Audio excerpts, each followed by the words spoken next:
Welcome to the Deep Dive. Hello. We're jumping into a really interesting source today. It's a collection of simple English phrases and sentences. You know, the kind specifically designed for beginners. Right, it's almost like a blueprint, isn't it, for building basic communication from the ground up? Exactly. And our mission here isn't just to, well, list these phrases.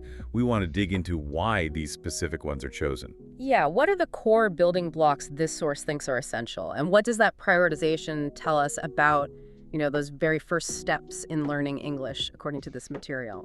We're going to try and explore the patterns, the underlying concepts, and pull out some key examples. Really see the structure this source lays out for someone who's starting completely from scratch. Oh, okay, let's unpack this then. The source, quite logically, I think, starts with the absolute essentials. The very beginning of any interaction, really. Saying hello. Yeah. Introducing yourself. Precisely. You see right away the simplest forms, hi, hello, and then time-based ones, good morning, good evening, good night. These aren't just, vocabulary words. They're the first little social hooks, the connectors. And right after that, it brings in what is probably the most common initial exchange everywhere. Hi, how are you? And the almost automatic response, I'm fine, thank you. It's that fundamental check-in, isn't it? Yeah, it is. And building on that connection, the source gives you the tools for actually meeting someone new. Like, nice to meet you. And the reply, same here. And the absolutely crucial, what's your name? Followed by the answer, my name is name, maybe adding a little pleasantry like, glad to meet you. It's fascinating, really, how quickly these super simple exchanges move from just acknowledging someone's presence to actually establishing identity and checking on basic well-being. It shows the source really understands that that initial connection is, well, paramount. Okay, so once you can say hello, find out a name.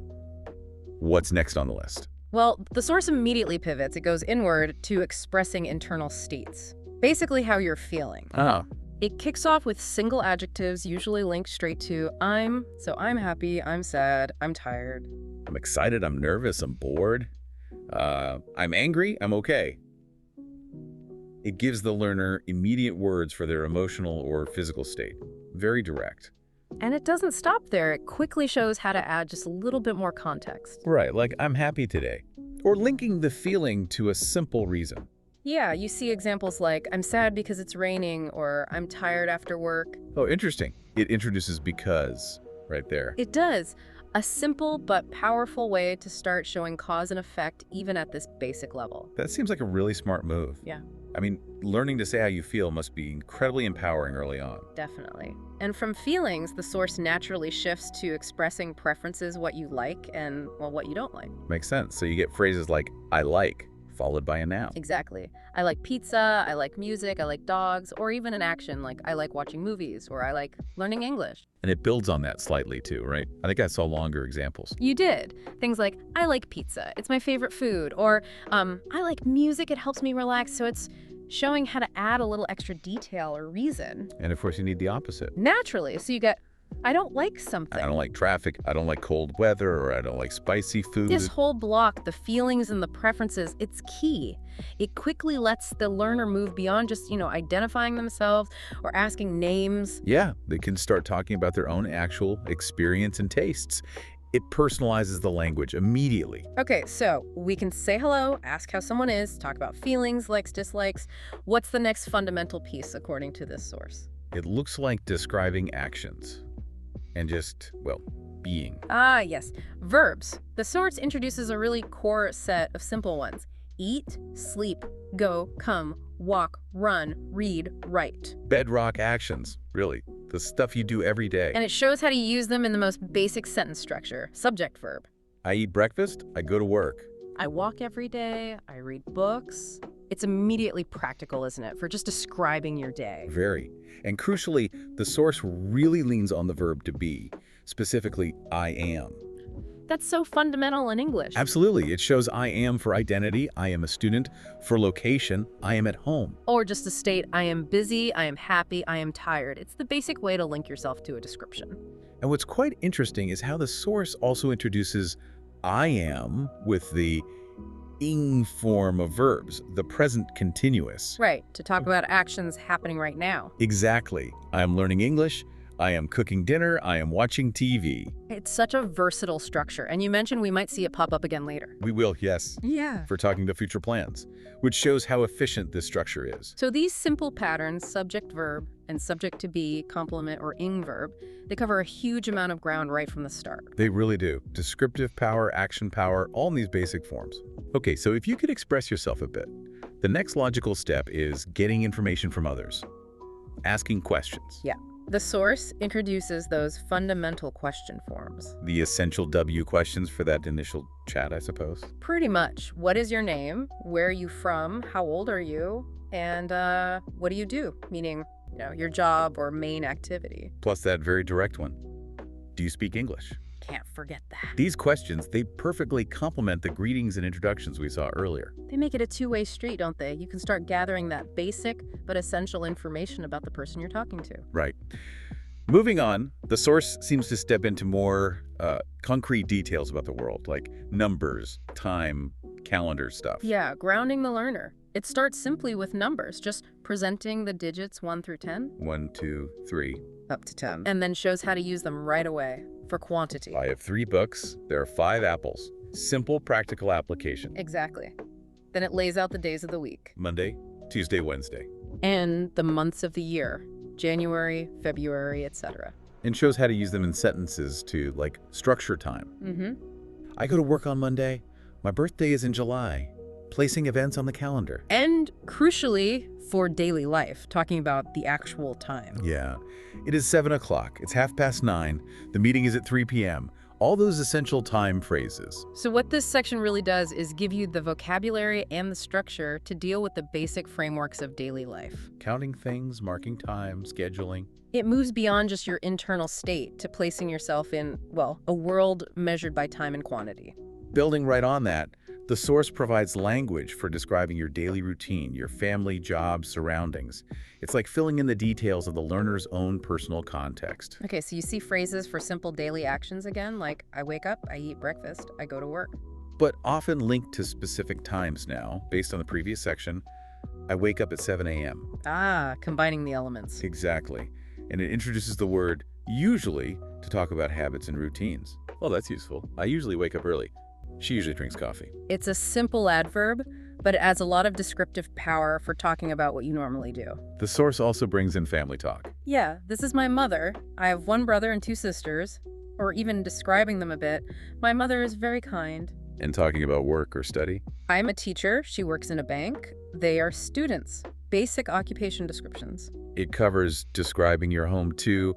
My house is big. There are 3 bedrooms. Use the simple transportation modes. I take the bus. He drives a car. And basic ways to describe people appearance or personality. He is tall. She has brown hair. They are friendly. And it includes that basic list of colors. Red, blue, green, yellow. And shows how to use them to describe things. The sky is blue.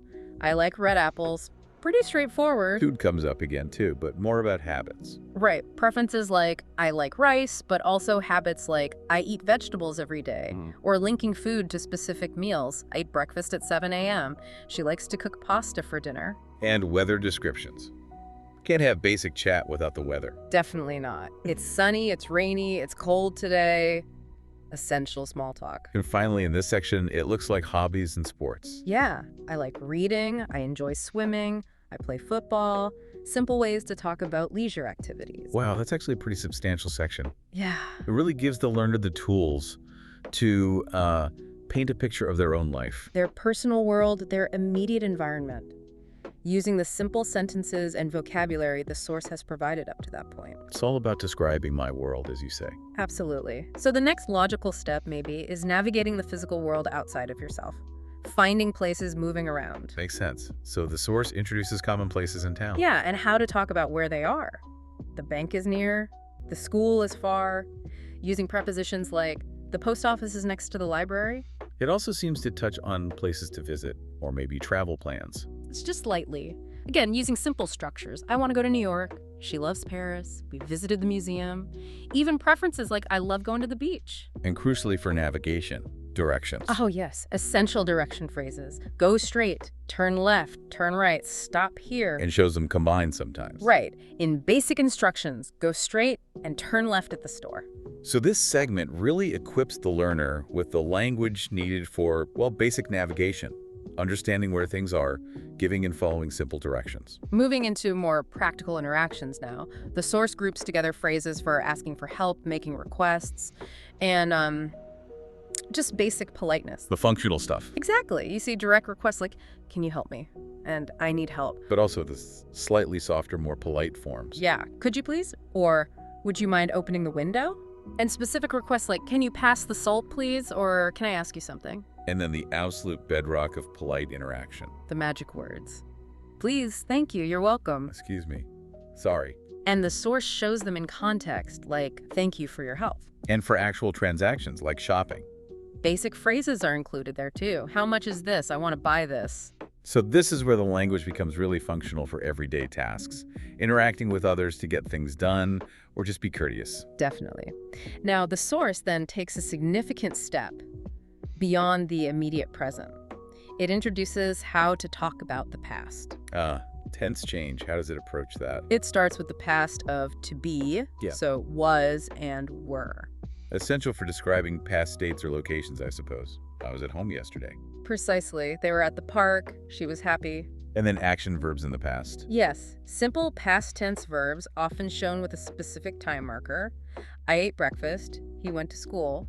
We watched a movie last night. So it's about marking an action as finished, completed in the past. Exactly. And similarly, it introduces talking about the future. Okay, how does it handle that? Well, it presents will as one way to express future actions. I will go to the market. She will visit her friend tomorrow. Straightforward future tense. But interestingly, it also revisits the I am plus ing structure we saw earlier for ongoing actions. The present continuous, for the future. Yes. It shows it being used for future plans. I'm going to the store, implying later today maybe. She is meeting friends tonight. We are watching a movie this weekend. So the same structure gets recycled? That's quite efficient for a beginner source. It really is. It highlights how flexible that structure is in English. So the source shows the learner two key ways, at least according to this material, to project actions and events into the future. Right. Okay, bringing us back a bit towards personal expression, the source seems to dedicate a section to more nuanced thoughts, like opinions, stronger preferences, comparisons. Yeah, moving beyond just basic statements, it actually revisits the use of because explicitly. Reinforcing that link between feelings or states and reasons. Exactly. I'm happy because it's sunny. She's happy because she got good news. Making that connection very clear. And it expands on preferences, going beyond just, I like. It does. You get phrases like, my favorite color is blue, or using stronger verbs like, I love pizza, or direct preference statements like, I prefer tea over coffee. It shows clearer choices, stronger feelings. And giving opinions. How does it introduce that? Through simple introductory phrases. I think it's good, I believe it's true, in my opinion it's easy. It's stepping into subjective judgments. And comparisons. Yeah. That feels like a significant step up in complexity. It is, but the source keeps it straightforward. It shows how to say one thing is more or less something than another. Using structures like than. She's taller than me. Yes, and more than for longer adjectives. This book is more interesting than that one, or adverbs. He runs faster. Today is colder than yesterday. That's a big jump in descriptive power. Being able to compare things. It absolutely is. This whole segment significantly boosts the learner's ability to express personal views, make choices really clear, and compare different aspects of the world around them. Okay, almost there. Finally, the source seems to include some practical social interactions and a few basic health phrases. Right, tying up some loose ends. For social stuff, it covers simple invitations. Like, would you like to come? Do you want to join? Or suggestions like, let's meet tomorrow. Very useful for connecting with people. And the health phrases. Always necessary. Crucial, yeah. I feel sick. Have a headache. She needs a doctor. Basic ways to communicate physical distress. These just add another layer of practical language for common situations you might encounter. Exactly. So if we look back at this whole source, this collection, it's actually quite a comprehensive set of foundational phrases, isn't it? It really is. It moves so logically, starting from the absolute basics of greeting and identification. Then into expressing your own internal state, your likes, dislikes, Yeah. describing daily actions, just existing. Then learning how to ask those essential questions. Mastering the language of time, numbers, the calendar. Being able to describe your personal world, family, home, job, routines, and also navigating the physical world with directions. Handling those practical interactions, requests, politeness, shopping. And then crucially expanding the time scope to talk about the past and the future. And finally, adding that layer of nuance with opinions, preferences, and comparisons.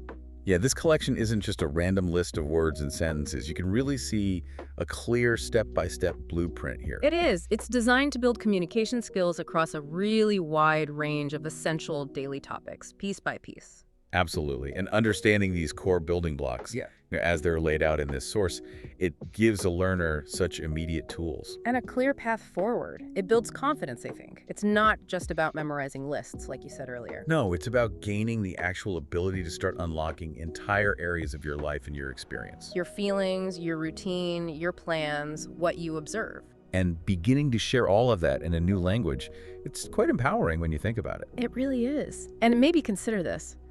Mastering these simple structures doesn't just let you talk about your world. It empowers you to actually invite others into it through conversation, using this new language. That's a powerful thought to end on. That's all for this deep dive.